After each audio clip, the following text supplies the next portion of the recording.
and that game is Night in the Woods. And maybe I'll take a step back here. Part of the reason that the way I kind of tackled this question, games to get to know me, might be a little bit different than you guys. So I think it's worth prefacing that I wanted to choose games that I truly do love, but also kind of represent or say something about me, not just as a gamer, but as an individual. It is my life. The reason that I connect with Night in the Woods, I love the game. I think the story is awesome. It's a pretty, simple gameplay. You're walking around talking to people, kind of just moving the story along. There's not really any fail states, I don't think, right? It's been a few years, but no. It's doing that all really, really good. And I think Matt and I had, we did a backtracker session a few years ago, and it was definitely a highlight of that whole experience. I know I could say for me. And but one of the things that I really connected with it was I connected so much with the characters in that game because it felt like the town that I grew up. Possum Springs was that small, dying town that I grew up in. We were talking a little bit about how far away Matt and I live. I grew up in a small town in northern Ontario, same province that Matt is currently in, but not quite as far as Edmonton, but literally like halfway in between where I am and Matt is now.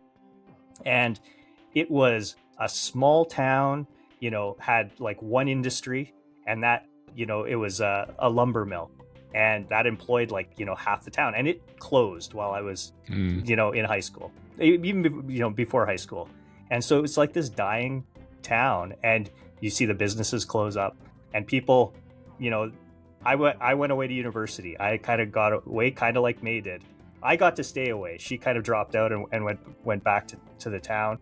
But there's a Greg, a what was it, B, people that wanted to get out that never could.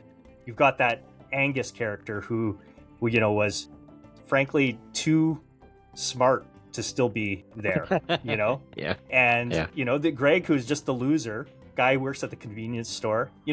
I know all of those people, and I went back just to visit for the summers and stuff like that. But I got out, but so many people didn't, and it's just like, I don't know. There was something about that whole game and that story that they told in that game. It just really resonated with me. So. Yeah, I gotta ask Marcus. I'm just very curious because I adore. We preach. We could do this for 2 hours, Night in the Woods episode right here, baby. But we won't do that. We won't do that, friends. But I want to ask next time. Please, God.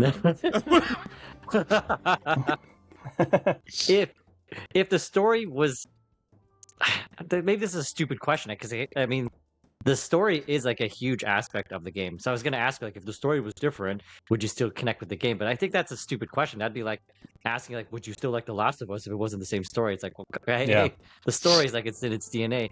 I guess maybe, I mean, if they still use the same gameplay mechanics, similar narrative structure, but let's say, no, you know what? No, this question doesn't work. I was going to ask you, if it's not about a small town, but then what is this game? Nothing else really works then, yeah.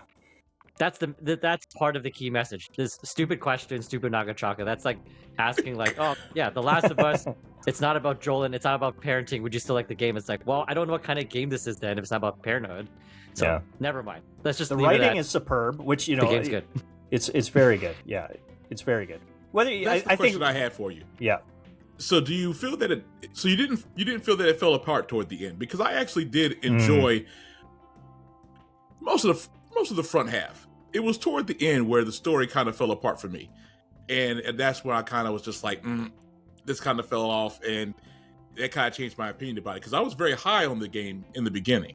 Right. Mm-hmm. It kind of takes a bit of a turn, doesn't it? The narrative does it. Yeah. It does. It didn't...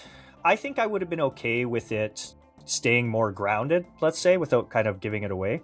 And I think that would have worked fine too. And I wouldn't have been disappointed with it. But it didn't detract from it for me, at least, the direction that it did I'm the go. Same.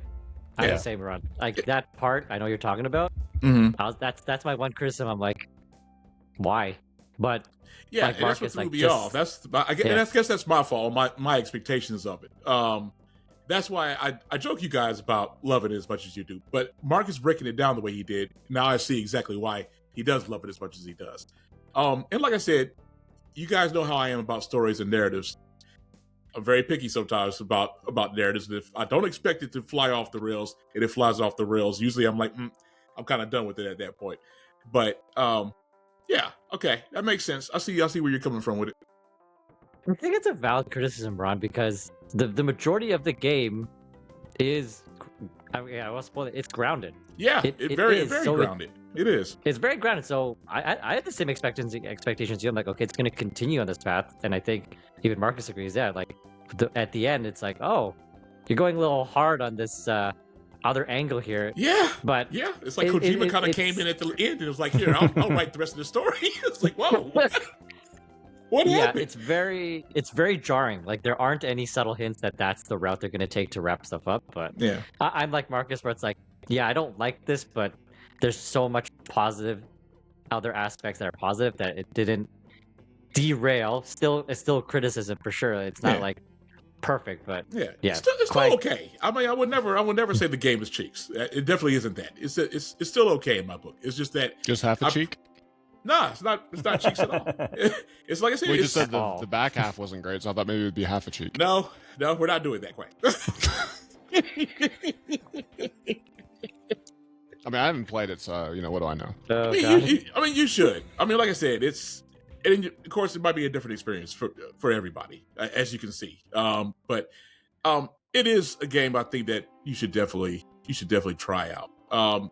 Because the grounded portions are very much just like, especially if you have a group of friends like that.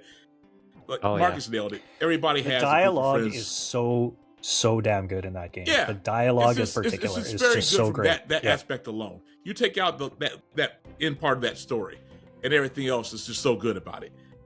So definitely at least play it and give it a chance, because like I said, it is worth playing. Hey everyone, it's BFAM, and you know what that means. It's time to like, subscribe, and to share your thoughts down in the comment section down below.